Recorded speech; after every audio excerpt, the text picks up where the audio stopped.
সুরুজ গ্রামের বাহিরে ছোট্ট একটা ওষুধের দোকানে কাজ করত। তার দোকান বন্ধ করে বাড়ি যেতে যেতে প্রতিদিন অনেক রাত হয়ে যেত। সুরুজের মা ছাড়া আর কেউ নেই। আজ অনেক রাত হয়ে গেল, তাড়াতাড়ি বাড়ি ফিরতে হবে, মা অপেক্ষা করছে, তাড়াতাড়ি পা চালাই। সুরুজ, ও সুরুজ, কোথায় যাচ্ছিস? এত রাতে এই জঙ্গলে আমাকে কে ডাকে? ওরে বাবারে, এ তো দেখছি ভূত। ভূত দেখে সুরুজ বাঁচাও বাঁচাও বলে চিৎকার করছে আর পাগলের মতো দৌড়াচ্ছে। দৌড়াতে দৌড়াতে বাড়ির সামনে এসে মা বলে চিৎকার করে অজ্ঞান হয়ে পড়ে যায়। তখন তার মা এসে দেখে সুরুজ অজ্ঞান হয়ে মাটিতে পড়ে আছে। সে সুরুজকে ঘরে নিয়ে বিছানায় শুইয়ে দেয়। পরের দিন সকালবেলা সুরুজের জ্ঞান ফিরে এবং তার মা তাকে জিজ্ঞেস করে, কিরে বাবা, কালকে রাতে তোর কি হয়েছিল? আরে মা, আমার কিছুই হয়নি, একটু মাথা চক্কর দিয়েছিল। সুরুজ তার মাকে কিছু বুঝতে দেয় না আর দোকানের উদ্দেশ্যে রওনা দেয়। সুরুজ দোকানে পৌঁছালো এবং সারাদিন দোকানে বেচাকেনা করল এবং দিন শেষে বাড়ির উদ্দেশ্যে রওনা দিল। আজও অনেক রাত হয়ে গেল, তাড়াতাড়ি পা চালাতে হবে। আজও ভূতটি হঠাৎ করে সুরুজের সামনে হাজির হল আর বলল, সুরুজ, আজ তো তোকে আমি মেরাই ফেলবো। ভূতের মুখে এই কথা শুনে সুরুজ সেখানেই অজ্ঞান হয়ে যায়।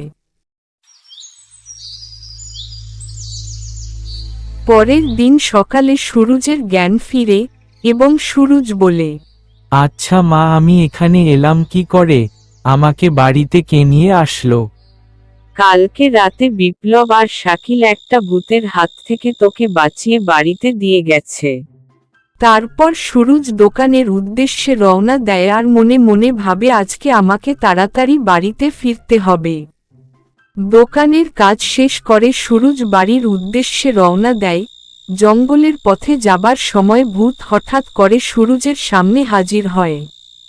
সুরুজ, আজকে তো তোকে আমি ছাড়বো না, আজকে তোকে আমি মেরেই ফেলবো।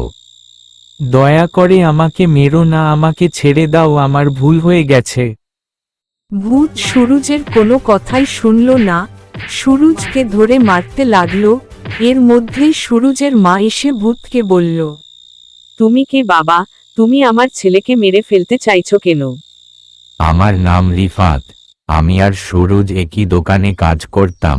একদিন দোকানের মহাজন আমাদের দুইজনকে ডেকে বলল, সুরুজ ও রিফাত, তোমাদের দুজনকেই বলছি, কিছুদিন হলো আমার দোকানে বেচা বিক্রি কম হচ্ছে। আমার পক্ষে তোমাদের দুজনের বেতন দেওয়া সম্ভব হচ্ছে না। আগামীকাল থেকে তোমাদের দুজনের মধ্যে যে কোনো একজন দোকানে এসো। এই কথা শুনে সুরুজ আমাকে একটা নির্জন জায়গায় নিয়ে যায়, তারপর আমাকে মারতে মারতে মেরে ফেলে। ও অনেক বড় অপরাধ করেছে বাবা, তবুও তুমিও ওকে মাফ করে দাও। শুধু আপনার কথায় আমি ওকে ছেড়ে দিলাম, আমি চলে যাচ্ছি। মা, তুমি আমাকে ক্ষমা করে দাও।